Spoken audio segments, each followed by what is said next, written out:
दुनिया की राजनीति कभी कभी इतना दिलचस्प हो जाती है कि लगता है जैसे कोई गंभीर कूटनीतिक खेल नहीं बल्कि एक बड़ा सा अंतर्राष्ट्रीय स्क्रिप्टेड ड्रामा चल रहा हो। कुछ ही समय पहले तक अमेरिका भारत को समझा रहा था और थोड़ा डांट भी रहा था कि रूस से तेल खरीदना ठीक नहीं है। तर्क साफ था, अगर आप रूस से तेल खरीदते हैं तो आप रूस के युद्ध को फंड कर रहे हैं। बात इतनी आगे बढ़ी कि भारत पर 25% यानी कि 25% रेसिप्रोकल टैरिफ लगा दिया गया। संदेश इसके बाद भी स्पष्ट था कि रूसी तेल से दूरी बनाइए।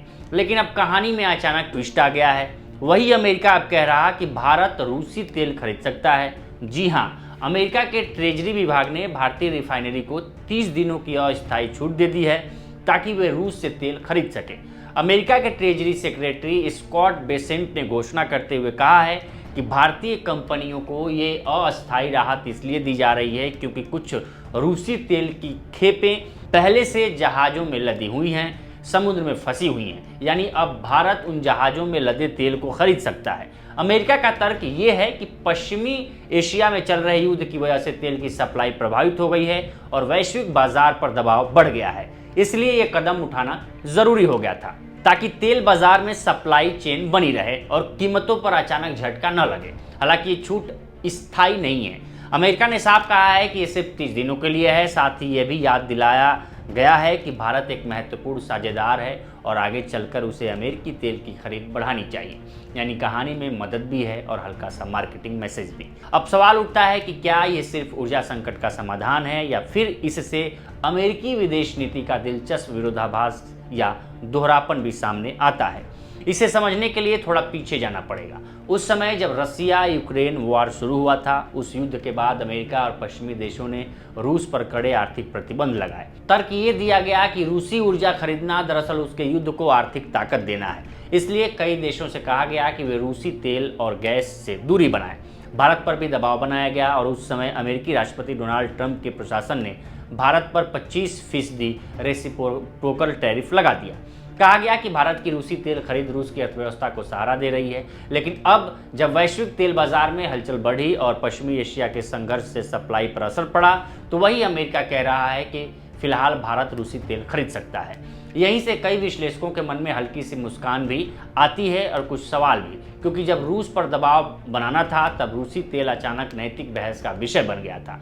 लेकिन जैसे ही बाजार में सप्लाई का संकट आया, वही तेल अचानक वैश्विक स्थिरता के लिए जरूरी हो गया। अमेरिका का कहना है कि इस फैसले से रूस को खास आर्थिक फायदा नहीं होगा क्योंकि ये सिर्फ वही तेल है जो पहले से जहाज़ों में फंसा हुआ है। लेकिन दुनिया के ऊर्जा बाजार को देखने वाले विशेषज्ञ इतना ज़रूर कहते हैं कि जब तेल बिकेगा तो भुगतान आखिरकार रूस को ही मिलेगा। इसलिए कुछ लोग इसे व्यवहारिक निर्णय कहते हैं तो कुछ इसे कूटनीतिक भाषा में लिपटी हुई राजनीतिक व्याख्या मानते हैं। इस पूरे घटनाक्रम में ऊर्जा की राजनीति भी साफ दिखाई देती है।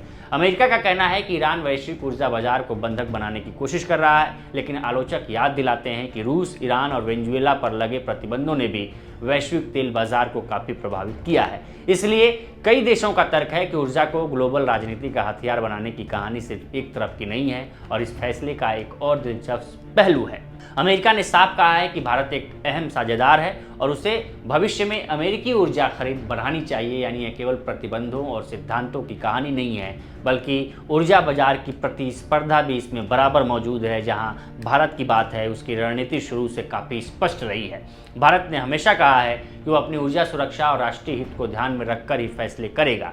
यही वजह है कि भारत ने रूस से भी तेल खरीदा, खाड़ी देशों से भी खरीदा और अमेरिका से भी खरीदा। हाल के महीनों में भारत ने रूसी तेल की हिस्सेदारी कुछ कम की है और आयात के स्रोतों को संतुलित करने की कोशिश की है। इस पूरे घटनाक्रम से एक दिलचस्प सच्चाई सामने आती है। अंतर्राष्ट्रीय राजनीति में नीतियां अक्सर आदर्शों से कम और परिस्थितियों से ज़्यादा तय होती हैं। जब बाजार स्थिर था तब रूस पर कड़े प्रतिबंध जरूरी थे, लेकिन जैसे ही ऊर्जा बाजार में हलचल बढ़ी, उसी ने नियम तोड़ा, लचीले किए। इसलिए कुछ विश्लेषक इस फैसले को अमेरिकी विदेश नीति का व्यवहारिक मोड़ कहते हैं, जबकि कुछ लोग इसे अंतर्राष्ट्रीय राजनीति की क्लासिक विडंबना मानते हैं। और शायद यही वैश्विक राजनीति का सबसे दिलचस्प सवाल भी है। क्या अंतर्राष्ट्रीय सिद्धांत सच में स्थायी होते हैं या वे भी तेल की कीमतों की तरह हालात के हिसाब से ऊपर नीचे होते रहते हैं?